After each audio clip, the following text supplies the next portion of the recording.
Good evening.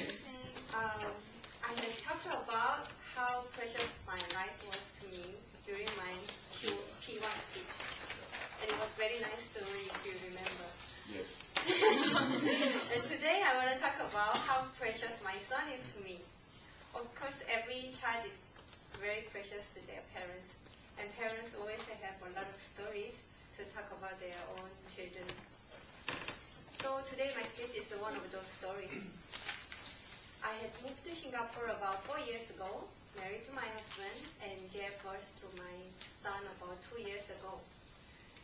But actually I used to hate kids. I didn't have a nephew, niece, not even neighbor kid. Maybe that's why I didn't even know children actually can smile or laugh, not only crying, shouting, and running around like crazy people. I used to often say I would never have a kid and rather enjoy my life by spending my husband's money for myself only. And one day, we wanted to go to Tibet and we booked a trip, paid 1,300 for the project. While I was preparing for the trip every day with excitement, I found out I was expecting a baby. When I saw the 2 lines, the first thing I said was, oh no, my deposit 1,300. Since that day, I started to complain to people about the money loss and trip cancelled instead of being happy or proud.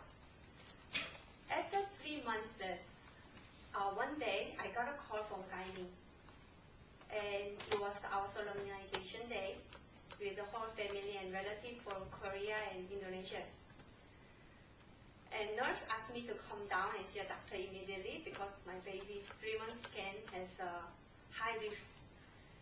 So I couldn't even ask, high risk of what?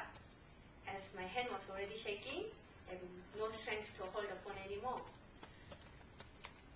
After waiting for long hours, we finally met doctor and we heard that my baby has very high chance of Down syndrome by chance 33 to 1, when the normal range should be 350 to 1 at my age.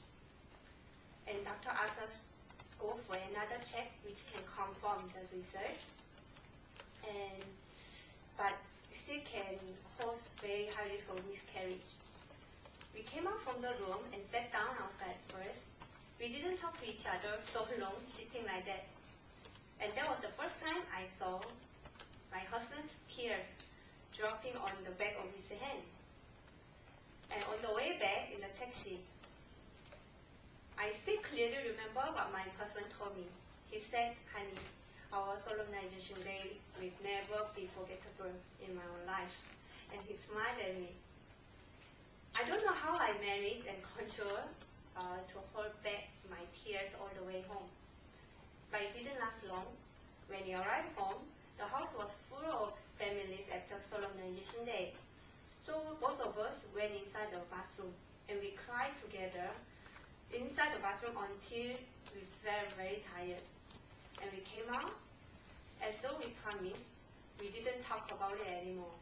And we didn't even think about what if. Maybe thinking inside, but we didn't really give mouth to the thought. And finally, the testing day had come, and they showed the baby through the screen, and they put very long tube near to the baby through my tummy. And that was the moment I saw my baby jumping up and down. Then stop moving when the long needle is very near to his body. And jumping again when the needle is removed. To me, it looked like a message he's sending me and showing me how much he wants to survive. When I walked out from that room, I suddenly felt so grateful and excited without reason I know. I kept talking to my husband and repeating the same story until nurse came to me and asked me to stop talking and take rest because the test is quite risky and requires for bedridden rest for a few days. Luckily, nothing happened during recovering, and we had to see a doctor again for the final research. As usual, there was a long queue, and it made me even more and more nervous. Finally, we entered doctor's room, and he was holding white paper, was about to tell us the research. Come to think of it, if the paper was not white color and color paper like black or red, I think I would have already fainted there. Finally, he opened his mouth and confirmed that we have a normal healthy baby boy. This time, I couldn't control at all and cried so loudly in front of the doctor. And I couldn't even hear or remember anything he said inside. Anyway, it didn't matter. When I came out, I asked my husband what doctor said inside the room. He said he also couldn't hear because of my crying so loud. Yes, today my son is very happy and very loud, just like me.